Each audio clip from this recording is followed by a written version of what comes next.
Breaking news చూస్తున్నాం. అక్రమ form హౌస్లకు care of గా మారిన కేటీఆర్ ఫ్యామిలీలో ఇంకో కొత్త విషయం బయటకు వచ్చింది.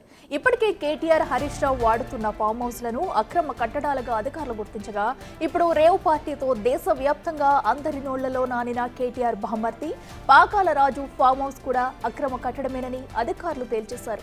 అసలు అక్కడ బిల్డింగ్లు కట్టడానికి ఎలాంటి పర్మిషన్లు లేవంటున్నారు. బిగ్ టీవీ దాఖలు చేసిన ఆర్టీఐ దరఖాస్తుకు సమాధానం ఇచ్చిన జన్వాడ పంచాయతీ కార్యదర్శి ఫామ్ హౌస్ నిర్మించడానికి తమ నుంచి ఎలాంటి అనుమతులు తీసుకోలేదంటూ సమాధానం ఇచ్చారు. ఈ ఆర్టీఐ రిప్లై చాలు గత 10 ఏళ్లలో ఎలాంటి అరాచక పాలన సాగిందో తెలుసుకోవడానికి.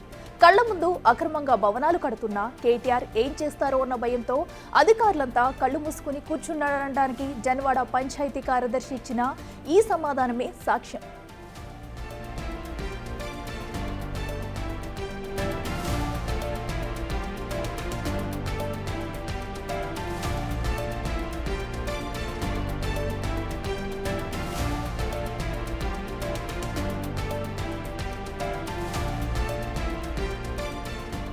ఇటీవలే అక్కడ రేవ్ పార్టీ నిర్వహించారు పాకాల రాజు. ఆ పార్టీపై అందిన ఫిర్యాదుతో పోలీసులు రైడ్ చేసి డ్రగ్స్ టెస్ట్ చేస్తే కేటీఆర్ దోస్తు మధురి విజయ్ కొకైన్ సేవించినట్లు తేలింది. దీనిపై దర్యాప్తు కొనసాగుతుంది. అయితే అది ఫామ్ హౌస్ కాదని సొంత ఇల్లు అంటూ కూడా కేటీఆర్ అప్పట్లో తన బామర్ది తప్పేమీ లేదన్నట్లు సర్టిఫికెట్ ఇచ్చుకున్నారు. కానీ అక్కడ బిల్డింగ్స్ కట్టడానికి ఎలాంటి అనుమతులు తీసుకోలేదంటూ బిగ్ టీవీకి సమాచారం ఇచ్చారు పంచాయతీ కార్యదర్శి. అంతేకాదు జూలై 7, 2022, జనవరి 30, 2023, ఫిబ్రవరి 8, 2023న మొత్తం 3 సార్లు అక్కడ బిల్డింగ్స్ అక్రమంగా కడుతున్నట్లుగా నోటీసులు ఇచ్చారు. కానీ ఈ నోటీసులకు పాకాల రాజు నుంచి ఎలాంటి సమాధానం రాలేదు. ఓవైపు నోటీసులు వస్తూనే ఉన్నా లెక్క చేయకుండా ఫామ్ హౌస్ ను కంప్లీట్ చేశారు. అక్కడ పార్టీలు కూడా చేసుకుంటున్నారు. ఈ ఫామ్ హౌస్ కట్టే సమయానికి నోటీసులు ఇచ్చిన సమయాల్లోనూ రాష్ట్రంలో అధికారంలో బీఆర్ఎస్ పార్టీనే ఉంది. మంత్రి కేటీఆర్ ప్రభుత్వం అంతా తానే అన్నట్లుగా నడిపిస్తూనే ఉన్నారు. పంచాయతీ అంటే ఓ రకంగా గ్రామ స్థాయిలో ప్రభుత్వమే. అలాంటి ప్రభుత్వం ఇచ్చిన నోటీసులకు సమాధానం ఇవ్వకపోతే బహమద్దిపై ఎందుకు చర్యలు తీసుకోలేదు అన్నది ఇప్పుడు సమాధానం రావాల్సిన ప్రశ్న. అధికారం తమ చేతుల్లోనే ఉంది కాబట్టి తాము ఏం చేసినా చెల్లుబాటు అవుతుందనుకున్నారా? తాము రూల్స్ను డిసైడ్ చేసే వాళ్లమే కానీ పాటించే వాళ్ళం కాదనుకున్నారా? లేక తమ అడ్డగోలు వ్యవహారాలకు అడ్డు పడేదెవరనుకున్నారా?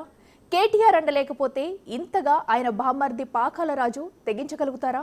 10 ఏళ్ల పాటు అద్భుతమైన పాలన అందించామని పదే పదే చెప్పుకునే కేటీఆర్ దానికి ఎగ్జాంపుల్ ఇదే అంటారా?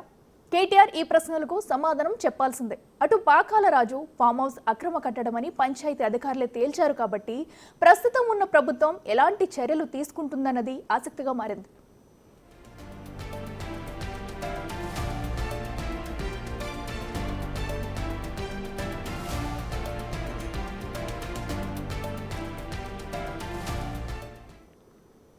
ఇదే అంశానికి సంబంధించి మరింత సమాచారం మా ఇన్పుట్ ఎడిటర్ పవన్ లైవ్లో అందిస్తారు. పవన్, చెప్పండి, మరి పాకాల రాజు మరో విషయంతో బయటకు వచ్చారు. అయితే తన ఫామ్ హౌస్ కూడా అక్రమ కట్టడం, దీనిపై అయితే అప్పటి బీఆర్ఎస్ ప్రభుత్వం ఎలాంటి చర్యలు తీసుకోపోగా పర్మిషన్ దానికి నోటీసులు ఇచ్చినా కూడా ఇంతకు ముందే కట్టడం అయితే ఆపలేదు. యథావిధిగా కట్టడం అయితే కంప్లీట్ చేశారు. దానిలో పార్టీలు చేసుకుంటున్నారు. రేవ్ పార్టీలు కూడా జరిగిన విషయం కూడా మనకి ఇప్పటికే తెలిసింది. అయితే ఇప్పుడు దానిపై ఎలాంటి చర్యలు తీసుకునే అవకాశం ఉంది? డీటెయిల్స్ ఏంటి? అధికారంలో ఉన్నప్పుడు వ్యవస్థలన్నింటినీ కూడా నిర్వీర్యం చేసేశారు. ఏం చేసినా చెల్లుతుందనే ఒక అహంకారపూరిత పాలన కొనసాగించారు. దానికి నిదర్శనమే ఇప్పుడు ఒక్కొక్కటిగా వాళ్ళు చేస్తున్న అరాచకాలన్నీ బయటపడుతూ ఉన్నాయి. ఇటీవల మనం చూసాం, అటు ఫార్ములా ఈ రేసులో 55 కోట్లు మౌఖిక ఆదేశాలతోనే ఇచ్చేశారు ఒక కంపెనీకి, విదేశాలకు చెందిన కంపెనీకి. దాన్ని కూడా అడ్డగోలుగా సమర్థించుకు, అవును నేనే ఇచ్చాను, నా విచక్షణాధికారంతో ఇచ్చానని అని అడ్డగోలుగా సమర్థించుకునే ప్రయత్నం చేస్తున్నారు. ఇప్పటికే అటు కేటీఆర్కి సంబంధించిన ఫామ్ హౌస్, అది కూడా ఎటువంటి అనుమతి లేదు. జన్వాడ ఫామ్ హౌస్ అక్కడ ఉన్న నాలాను ఆక్రమించి కట్టారంటూ స్వయంగా అక్కడ పంచాయతీ కార్యదర్శి ఇచ్చిన వివరాలను మనం చూసాం. అది కూడా అక్రమ కట్టడంగానే తేలింది. ఇక మల్లన్న సాగర్ దగ్గర అటు మరో బీఆర్ఎస్ నేత కేటీఆర్ కుటుంబ సభ్యుడు హరీష్ రావు కూడా ఫామ్ హౌస్ను కట్టుకున్నారు. తాజాగా అటు జన్వాడలోనే కేటీఆర్ బావమర్ది ఇటీవల దివాళీ పార్టీ నిర్వహించుకున్నారు. ఎట్లాంటి ఎక్సైజ్ అనుమతులు లేకుండానే అక్కడ పార్టీ నిర్వహిస్తున్నారంటూ ఎక్సైజ్ అధికారులు దాడి చేశారు. విదేశాలకు సంబంధించిన విదేశీ మద్యం బాటిళ్లతో పాటు ఒక డ్రగ్స్ సేవించిన వ్యక్తి కూడా ఆ పార్టీలో దొరికిపోయారు. ఆ సమయంలో అటు ఇద్దరికి నోటీసులు ఇచ్చారు. దానిపైన కూడా కేటీఆర్ తీవ్రంగా స్పందించారు. తన కుటుంబ సభ్యుడు, అవును నా బావమర్ది పాకాల రాజు చేసుకుంటున్న అది ఫంక్షన్ అది దానిలో ఎందుకు ఎవరు అనుమతి తీసుకోవాలి ఏంటి అడ్డుగోలుగా వాదించే ప్రయత్నం చేశారు. కానీ అక్కడ ఒక వ్యక్తి డ్రగ్స్ సేవించి దొరికిపోయాడు. అది స్వయంగా నా బావమరిది కట్టుకున్న ఇల్లు, అందుకనే ఆ గృహప్రవేశం సమయంలో ఎవరిని పిలవలేకపోయాడు కాబట్టి ఇప్పుడు ఇక్కడ పిలిచి పార్టీ చేసుకుంటున్నారు. పిలిచారు, అందరూ కుటుంబాలు గ్యాదర్ అయినాయి అంటూ చెప్పారు. కానీ అక్కడ డ్రగ్స్ దొరికాయి.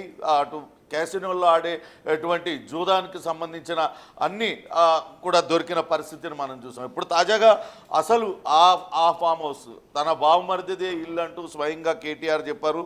దానికి సంబంధించి జన్వాడ గ్రామ పంచాయతీ కార్యాలయం, జన్వాడ, శంకర్పల్లి వాళ్ళు ఇచ్చిన దానిలో అటువంటి ఆ ఫామ్ హౌస్కి ఎటువంటి అనుమతులు లేవంటూ కూడా చెప్పారు. ఒకసారి మనం చూద్దాం. జన్వాడ గ్రామ పంచాయతీ పరిధిలోని సర్వే నంబర్ 691లో ఉన్న ఫామ్ హౌస్ నిర్మాణానికి సంబంధించి అటు గ్రామ పంచాయతీ నుంచి ఎటువంటి నిర్మాణానికి సంబంధించిన అనుమతులు ఇవ్వబడలేదు అనేది చాలా స్పష్టంగా ఇచ్చారు.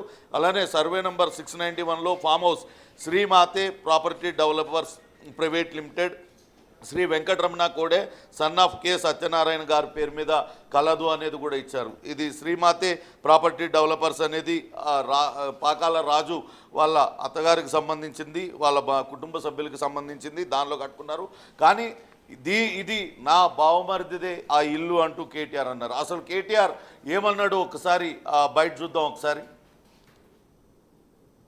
ఫామ్ హౌస్ అంటారు, అది ఫామ్ హౌస్ కాదు, అది నా బావమరిది రాజ్ పాకాల ఉండే ఇల్లు. ఆయన మొత్తం ఇక్కడ ఒక హైదరాబాద్లో ఒక గేటెడ్ కమ్యూనిటీలో ఉంటుండే, ఆడ ఇల్లు ఖాళీ చేసి దాదాపు 10-15 రోజుల కిందటనే పూర్తి స్థాయి ఇల్లు తనది ఇవాళ జన్వాడలోని రిజర్వ్ కాలనీ అని అక్కడ ఇల్లు కట్టుకున్నాడు. ఆ ఇళ్ళల్లోకి పోయిండు.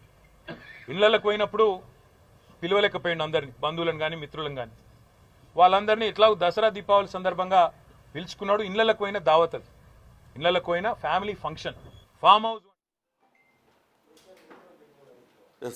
చూశారు కదా, కేటీఆర్ స్వయంగా చెప్తున్నాడు తన బావమరిది పాకాల రాజు కట్టుకున్న ఇల్లు అది. ఆ ఇళ్లలోకి వెళ్ళిన సమయంలో ఎవరిని పిలుచుకోలేకపోయారు కాబట్టి ఇప్పుడు అందరినీ పిలుచుకొని పార్టీ ఇచ్చారని చెప్తున్నారు. వాళ్ళు పార్టీలు చేసుకోవడాన్ని తప్పుపడడం లేదు, వాళ్ళ ఇళ్లలోకి వెళ్ళడాన్ని తప్పుపడడం లేదు. కానీ ఎటువంటి నిర్మాణానికి సంబంధించి ఎటువంటి అనుమతులు లేకుండా అక్కడ కట్టడాలు కట్టారు. అది అక్రమం అనేది మొదటి నుంచి కూడా చెప్తుంది. ఇది బిగ్ టీవీ చెప్తున్నది కాదు, ఇది స్వయంగా పంచాయతీ కార్యాలయం ఇచ్చిన అటు ఒక అధికారిక ధృవీకరణ పత్రం. ఆ నిర్మాణానికి సంబంధించి ఎటువంటి అనుమతులు తీసుకోలేదు. సర్వే నెంబర్ 691లో నిర్మిస్తున్న ఫామ్ హౌస్కి గతంలో అక్రమ నిర్మాణాల నోటీసు ఇవ్వడం జరిగింది. 6 జూలై 6వ తారీఖున 2022వ తారీఖున ఒకసారి ఇచ్చారు. మొత్తం 3 సార్లు నోటీసులు జారీ చేశారు. అది 2022లో జూలై 6వ తారీఖున ఇచ్చారు.